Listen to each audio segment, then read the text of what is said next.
Assalamualaikum warahmatullahi wabarakatuh.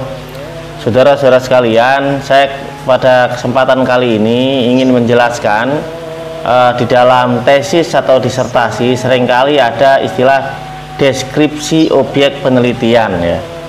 Entah itu ada di bab 3 atau bab 4 atau bab 5 gitu, sering ada.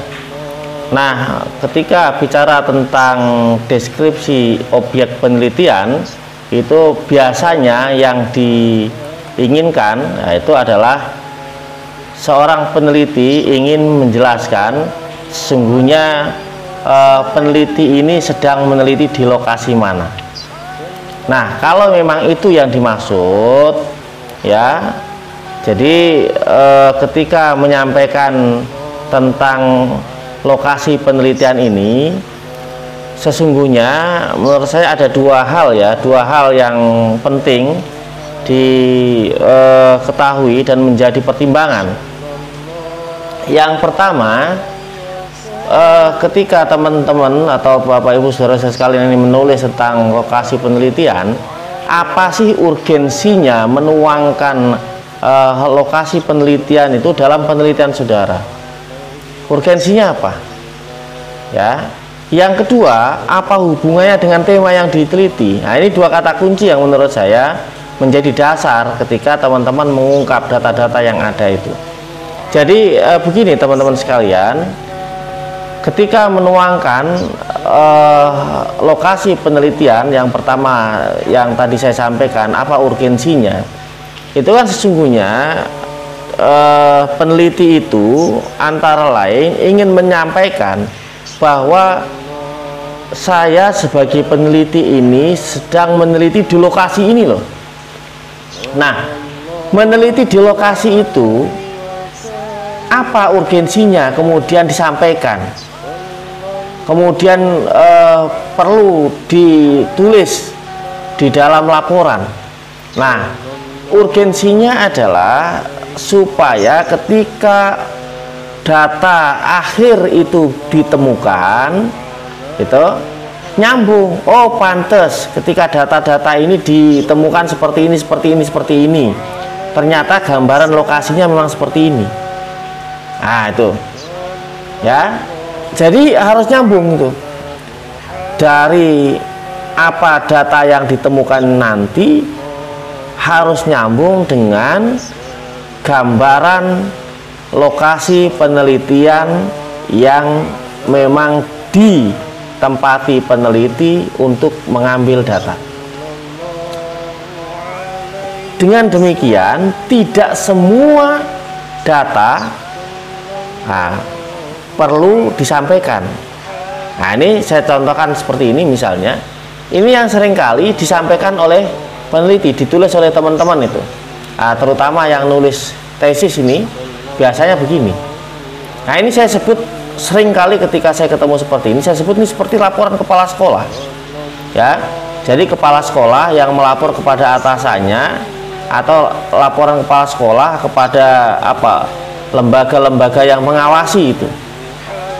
Ini bukan laporan peneliti ya. Ini, wah, identitas sekolahnya begini, profil sekolahnya begini, tempatnya begini. Itu kalau tidak ada urgensinya dengan apa yang data ingin diambil, ya nggak perlu. Terus ya boleh menyebutkan ini, tapi Bapak, Ibu, saudara-saudara sekalian perlu menghubungkan. Misalnya TK ini, ini misalnya mau meneliti tentang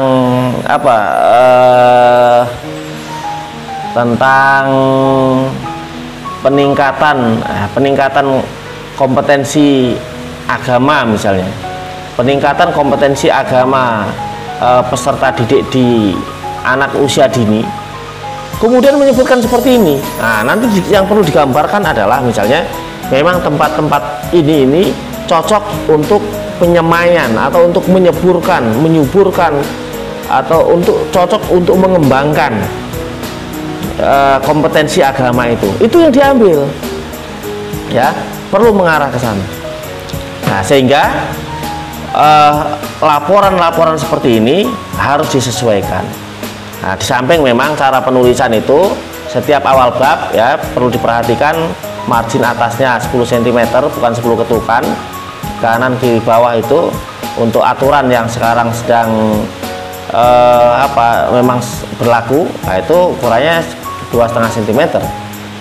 Jadi ini ya, ini yang pertama. Yang kedua, misalnya yang sering muncul itu data-data menyebutkan visi misi, disebutkan semua itu visinya ini, misinya ini. Buat apa? Kurikulumnya ini buat apa? Apa hubungannya? Nah, kembali tadi ya, apa hubungannya dengan tema yang diteliti? Kalau misalnya mau meneliti tadi peningkatan kompetensi agama peserta didik misalnya, kalau membahas kurikulum ya bahaslah, tapi kemudian dianalisa. Nah, itu maksud saya, dianalisa sesuai dengan kebutuhan yang nantinya akan memunculkan hasil di belakang. Membahas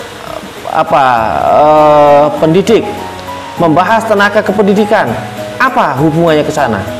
Nah, ini penting ya. Selain teman-teman juga harus memperhatikan itu semua, yang namanya data itu perlu juga harus ada footnote, catatan kakinya. Banyak yang kemudian tidak menuliskan catatan kaki. Saya kira itu. Terima kasih. Assalamualaikum warahmatullahi wabarakatuh.